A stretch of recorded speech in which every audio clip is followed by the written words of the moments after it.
Hola a todos y bienvenidos a Actualidad y Bolsa. Esta semana vamos a hablar de qué fuente de generación de electricidad es más eficiente. Esto nos va a ayudar para resolver la pregunta que todos nos estamos haciendo, que es ¿por qué energía o por qué fuente de generación de electricidad tendríamos que apostar en el futuro? El tema de fondo que estamos intentando tratar en realidad es las nucleares. Para que una fuente de generación de electricidad sea eficiente dentro de un sistema eléctrico, tiene que cumplir dos condiciones. Y además las tiene que cumplir simultáneamente, no vale que solo cumpla una y no la otra.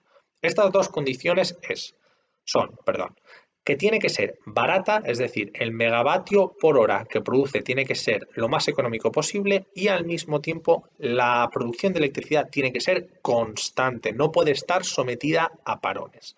Os vamos a enseñar ahora el que es posiblemente el estudio más detallado sobre los costes por megavatio, para que así veamos qué energía es capaz de producir los costes más baratos por megavatio por hora.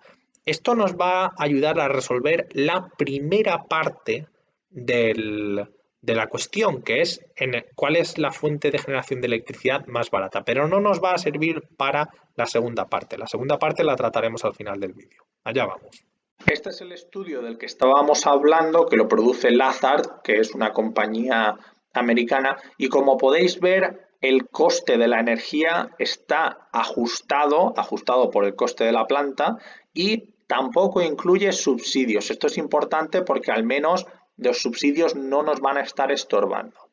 El estudio divide las fuentes de generación de electricidad en dos, renovables y convencionales. Atención, que aquí no estamos hablando de si contaminantes y no contaminantes. La nuclear es un ejemplo de una fuente de generación de electricidad que es convencional, pero que no emite ningún tipo de dióxido de carbono, etcétera.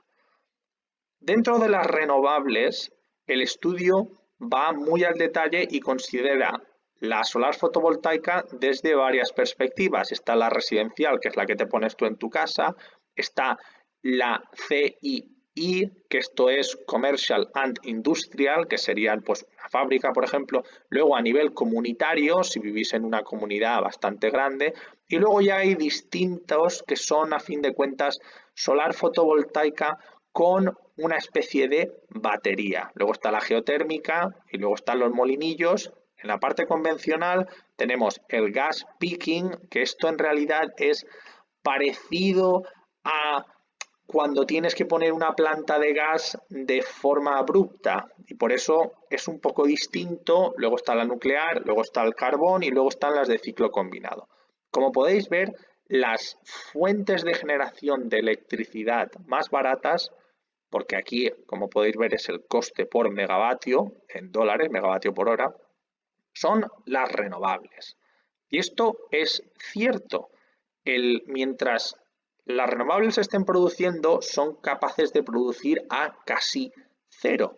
Y esto se debe a que, por ejemplo, no tienes que pagar por el combustible para generar electricidad. En el caso del gas, de la nuclear, el carbón y de los ciclos combinados, pues tienes que pagar por el combustible. En el caso de la nuclear, por el uranio, en el caso del carbón, claramente es el carbón en sí, y en el caso de la combinada, pues es el gas que tienes que utilizar. Aparte de que como estas son tecnologías un tanto más antiguas, pues también cuesta más porque no son tan eficientes. Como podéis ver, sin embargo, en la nuclear aparece un rombo, también en las de ciclo combinado, que pone que son en realidad también competitivas con las renovables. Esto se debe a que una vez has construido la planta nuclear por completo y ya la has amortizado y se ha depreciado, la electricidad que eres capaz de producir es increíblemente barata. De hecho, la barra que hay aquí para las nucleares lo que nos está diciendo es que las plantas nucleares son carísimas y se tardan muchísimo tiempo en construir. De ahí que las nucleares son increíblemente eficientes tanto como las renovables, pero tienes que esperar a que la central se haya depreciado por completo. En general, como hemos dicho antes, este gráfico a lo que nos ayuda es a determinar cuánto cuesta producir una unidad de electricidad. Y aquí pues podríamos decir que las renovables, la nuclear y en general el ciclo combinado pues son las más baratas. Y ahora vamos a hablar de la segunda condición, que es la constancia, que aquí no está recogida y que merece una explicación porque es un detalle clave que si se nos olvida acabaremos cometiendo un error que es el que llevamos cometiendo desde hace muchísimo tiempo. Como acabamos de ver, parece que las renovables son las fuentes de generación de electricidad más baratas. Y aunque esto sea cierto, el problema de ese estudio es que no tiene en cuenta la segunda condición, que si recordáis bien era que las energías tienen que estar produciendo electricidad constante. ¿Por qué es esto un problemón para las renovables? Porque las renovables, al no producir en algunos momentos del día o del año, necesitan que haya otra fuente de generación de electricidad en stand-by. ¿Esto qué significa? Que tienes un parque de molinos, pero luego tienes al lado una central, generalmente de ciclo combinado, por si acaso los molinos no te producen electricidad.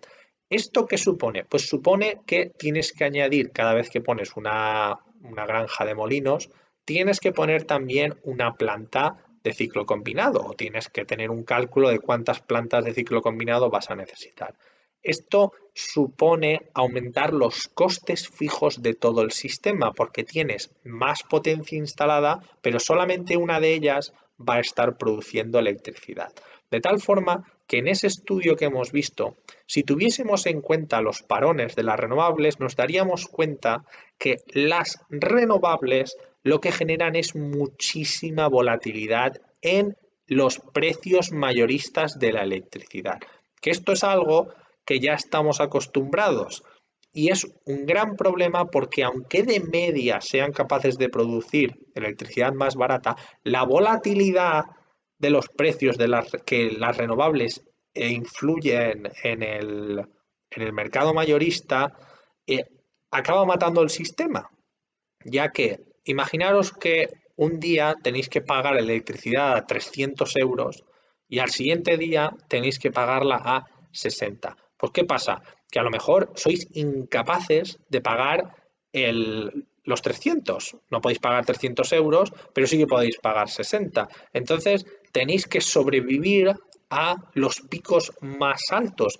Y eso es increíblemente difícil, sobre todo para los consumidores pequeños, porque en un mes, si la factura de la luz te pasa de 60 euros o de 100 euros a 500 euros, coño, es que no pueden ni pagar la hipoteca. Entonces, eso es lo que acaba matando a todo el sistema.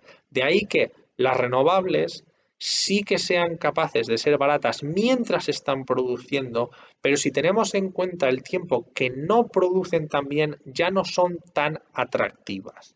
Y esto nos lleva ya al siguiente vídeo en el que hablaremos específicamente de las nucleares, que ya os adelantamos que también es una de cal y otra de arena. Espero que os haya gustado el vídeo, nos vemos la semana que viene y hasta pronto.